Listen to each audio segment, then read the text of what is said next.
तो जीएसटी को देश का सबसे बड़ा टैक्स सुधार टैक्स रिफॉर्म कहा जाता है। इसमें 17 से ज्यादा इनडायरेक्ट टैक्सेस का विलय किया गया। जीएसटी लाने का मकसद ये था कि टैक्स पर टैक्स का जाल जो है वो खत्म हो, कंप्लायंस की दिक्कतें घटे, असंगठित यानी अनऑर्गेनाइज्ड जो क्षेत्र हैं वो भी संगठित होने के दायरे में आए। इसमें कोई दो राय नहीं कि इन सभी लक्ष्यों को हासिल करने में काफी हद तक कामयाबी मिली है।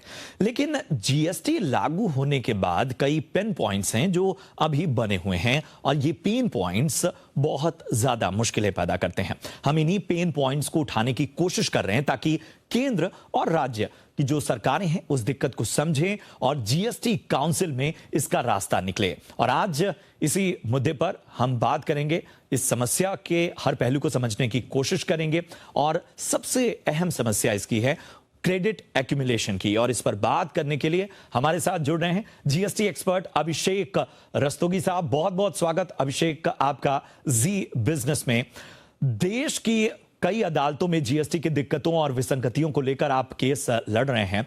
सवाल मेरा यही है कि ये पहले समझाएं कि ये क्रेडिट एक्यूमुलेशन है क्या और इसको लेकर कारोबारियों की दिक्कतें क्या हैं। देखिए, जीएसटी का ऑब्जेक्टिव या उद्देश्य ये था कि कोई भी टैक्स कैस्केडिंग का प्रभाव खत्म करा जाएगा। अब समस्या क्या है कि अगर कोई एक स्कूल है या एक हॉस्पिटल है जो कि एग्जेम्प्टेड सर्विसेज सप्लाई करता है, आप जानते होंगे कि स्कूल और एजुकेशन सर्विसेज और हॉस्पिटल्स की जो आउटपुट सर्विसेज हैं वो टैक्सेबल नहीं हैं।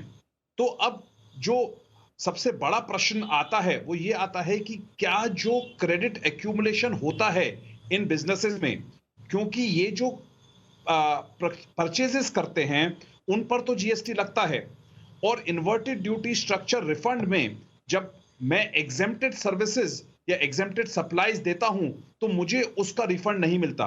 तो पहला प्रश्न यह आता है कि क्या इन एग्जेम्प्टेड सप्लाईज को ऐसा टैक्स का बेनिफिट का रिफंड नहीं मिलना चाहिए कि नहीं। पहला क्वेश्चन है ये।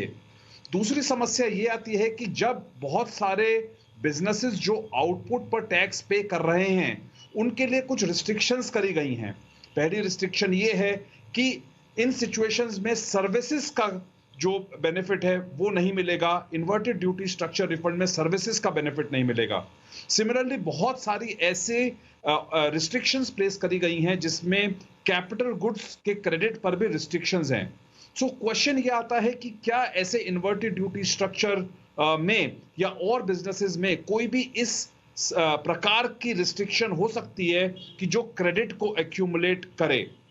लॉ में कुछ ऐसे प्रोविजंस हैं जो हम कोर्ट में लेके गए हैं जो सेक्शन 17(5) में हैं जो इस क्रेडिट को डिनाई करते हैं। देखिए, जब जीएसटी आया था उस समय जीएसटी का उद्देश्य ये था कि जो भी मेरे इनपुट्स पर क्रेडिट्स हैं उसका पूरा मुझे क्रेडिट मिला जाए और मैं उन क्रेडिट्स को यूटिलाइज करके आउटपुट केवल डिफरेंशियल पर पे करूं और ये वैल्यू एडिशन माना जाए। मगर किसी भी प्रोविजन में अगर आज की तारीख में कोई भी ऐसी रिस्ट्रिक्शन प्लेस होती है कि मुझे स्पेसिफिक क्रेडिट्स नहीं मिलेंगे, वो मेरी टैक्स कॉस्ट बन जाएगी, तो एक टैक्स कैस्केडिंग इफेक्ट आता है जिसकी वजह से ये जीएसटी में कुछ ऐसे दोष हैं जो कि कोर्ट में अब डिसाइड होंगे। बिल्कुल, तो ये एक बाकी जो चैलेंजिंग चीजें हैं वो हमें समझ आ रही हैं और बहुत ही बेहतर तरीके से आपने बताया। लेकिन अब आते हैं कि सबसे ज्यादा जो इफेक्टेड लोग हैं या जो वर्ग है उस पर, तो किस किस कारोबारी वर्ग को सबसे ज्यादा दिक्कतें हो रही हैं और क्या रास्ता इसका कैसे निकले। देखिए, बहुत सारी दिक्कतें हमारे एमएसएमई सेक्टर को भी हो रही हैं। बहुत सारे ऐसे ट्रांजिशनल टैक्सेस थे जो पिछली रिजीम से जीएसटी रिजीम में ट्रांजिशन होने थे, मगर उनके ऊपर बहुत सारी रिस्ट्रिक्शंस लगाई गई। जैसे एक समय की पाबंदी लगाई गई कि आप एक स्पेसिफाइड समय में इस क्रेडिट को ले सकते हो, जिसको हमने चैलेंज करा दिल्ली हाई कोर्ट में। और दिल्ली हाई कोर्ट ने ब्रांड इक्विटी के केस में ये बोला कि जो समय लॉ में प्रिस्क्राइब्ड है उसके बियॉन्ड देखना पड़ेगा, ये ट्रांजिशनल क्रेडिट है और ये एक मेरा कॉन्स्टिट्यूशनल राइट है 300 capital of the Indian constitution में। तो किसी भी प्रकार का क्रेडिट डिनायल नहीं होना चाहिए।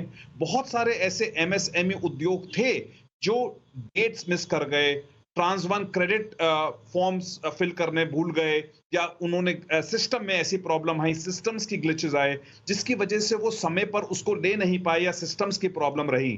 तो आज एक मुख्य प्रश्न जो उठता है वो ये उठता है कि क्या ये क्रेडिट्स मेरा एक राइट है, क्या ये मेरे वेस्टेड राइट्स हैं? और इंडियन कॉन्स्टिट्यूशन का 300 capital of the Indian constitution, क्या वो प्ले में आता है उद्योगों को बचाने के लिए कि उनको ये क्रेडिट मिले?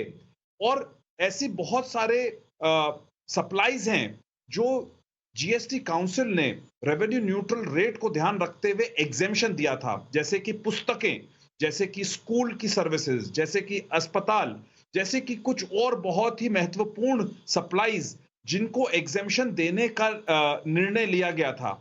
आज की तारीख में अगर उनको एग्जेम्पशंस को अल्टीमेटली बेनिफिट एक इन्फ्लेशन ना हो उन सप्लाईज पर, उसका बेनिफिट अगर हमको पब्लिक को पहुंचाना है, तो ये अत्यंत आवश्यक है कि उन सप्लाईज के लिए जो भी इनपुट्स हैं उनका या तो क्रेडिट मिले या उनका रिफंड मिले, कि जिससे टैक्स का बेनिफिट अल्टीमेट कंज्यूमर को उन पदार्थों पर ना जाए। बिल्कुल, बहुत बहुत शुक्रिया करेंगे अभिषेक जी आपका। बहुत ही बेहतर तरीके से और विस्तार से आपने बताया कि क्या चैलेंजेस हैं, उनका क्या समाधान निकाला जा सकता है। और हमारी यही कोशिश भी है कि जो जीएसटी का जंजाल है, जो कॉम्प्लिकेशंस हैं, इसकी चुनौतियां हैं, उनमें कुछ ना कुछ रास्ता निकले और जो राज्य सरकार हो और सेंट्रल गवर्नमेंट हो उसको एक बेहतर मॉडल बनाने में मदद मिले। बहुत बहुत शुक्रिया करेंगे हमसे जुड़ने के लिए, हमारे तमाम सवालों का जवाब देने के लिए।